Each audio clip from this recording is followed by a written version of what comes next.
ಬೇಡಿಕೆ ಏನು ಈಗ ಬಬಲೇಶ್ವರ ಮತ್ತು ತಿಕೋಟ ಎರಡು ಕೂಡ ಇಲ್ಲಿ ಮಿನಿ ವಿಧಾನಸೌಧವನ್ನು ಕಟ್ಟಿ ಅಭಿವೃದ್ಧಿಪಡಿಸಿದ್ದೀವಿ.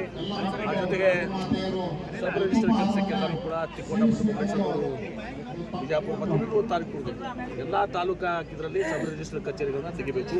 ಅದರಿಂದ ರೈತರಿಗೆ ಭಾಳ ಅನುಕೂಲ ಆಗುತ್ತೆ. ಅಲ್ಲೇ ಸ್ಥಳೀಯವಾಗಿ ತಮ್ಮ ಪಾನಿಗಳನ್ನ ಇದನ್ನು ಮಾರಾಟ ಖರೀದಿ ಎಲ್ಲರೂ ಮಾಡ್ಕೊಳ್ಳೋಕೆ ಸಾಧ್ಯ ಆಗ್ತದೆ. ಇದಕ್ಕೆ ಬಿಜಾಪುರಕ್ಕೆ ಹೋಗಿ ಭಾಳ ಕಾಯಬೇಕಾಗಿತ್ತು, ನಿಲ್ಲಬೇಕಾಗಿತ್ತು, ಖರ್ಚು ಮಾಡೋಕ್ಕಿತ್ತು, ಅಲ್ಲಿ ಭಾಳ ಒತ್ತಡ ಇತ್ತು. ಈಗೆಲ್ಲ ಇದರಿಂದ ಅದರ ಅನುಕೂಲ ಆಗಿದೆ. ಮತ್ತು ಟಿ ಸಿಗೂ ಕೂಡ ಬಿಜಾಪುರಕ್ಕೆ ಹೋಗಬೇಕು, ಟಿ ಸಿ ರಿಪೇರಿ ಸಲುವಾಗಿ ಅದನ್ನು ಕೂಡ ಇಲ್ಲೇ ಇವತ್ತು ಟಿ ಸಿ ರಿಪೇರಿ ಕೇಂದ್ರಗಳನ್ನು ಮಾಡಿದ್ದೀವಿ.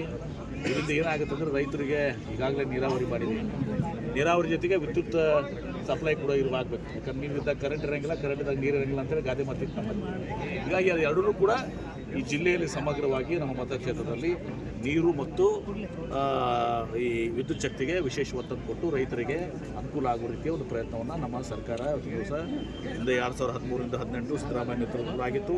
ಈಗಲೂ ಸಿದ್ದರಾಮಯ್ಯ ನೇತೃತ್ವದಲ್ಲಿ ಒಂದು ದಿವಸ ಜಿಲ್ಲಾ ಉಸ್ತುವಾರಿ ಸಚಿವರಾಗಿ ಆ ಕೆಲಸವನ್ನು ಇವತ್ತು ಮಾಡ್ತೇವೆ. ಗ್ಯಾರಂಟಿ ಯೋಜನೆಗಳಿಂದ ಒತ್ತಡ ಜಾಸ್ತಿ ಆಗ್ತದೆ ಅಂತ ಹೈಕಮಾಂಡ್ ನೋಡಿ. ಗ್ಯಾರಂಟಿ ಯೋಜನೆಗಳಿಂದ ಅದು ನಮ್ಮ ಕಮಿಟ್ಮೆಂಟ್ ಪದ್ಧತಿ. ಆ ಗ್ಯಾರಂಟಿ ಯೋಜನೆಗಳನ್ನ ನಾವು ಮುಂದುವರ್ಸ್ಕೊಂಡು ಹೋಗ್ತೀವಿ. ಯಾವ ಕಾಲಕ್ಕೂ ನಿಲ್ಲೋಗೋದಿಲ್ಲ. ಎಲ್ಲಿವರೆಗೆ ನಮ್ಮ ಸರ್ಕಾರ ಇರ್ತದೆ ಅಲ್ಲಿ ತನಕ ಗ್ಯಾರಂಟಿಗಳು ಮುಂದುವರಿತದೆ. ಇದಾಗಿನೂ ಕೂಡ ಅಭಿವೃದ್ಧಿಗೂ ಕೂಡ ಏನು ಹಣ ಸೇವನೆ ಮಾಡಬೇಕು ನಮ್ಮ ಮುಖ್ಯಮಂತ್ರಿಗಳು ಹಣಕಾಸಿನ ತಜ್ಞರು ಸರ್. ಅದ ಬಗ್ಗೆ ಯಾರು ನಾವು ಇವತ್ತು ನೋಡಿದಿಲ್ಲ ಟಿ ಸಿ ನನಗೆ ಗೊತ್ತಿಲ್ಲ ಅವ್ರು ಏನು ಹೇಳಿದ್ದಾರೆ.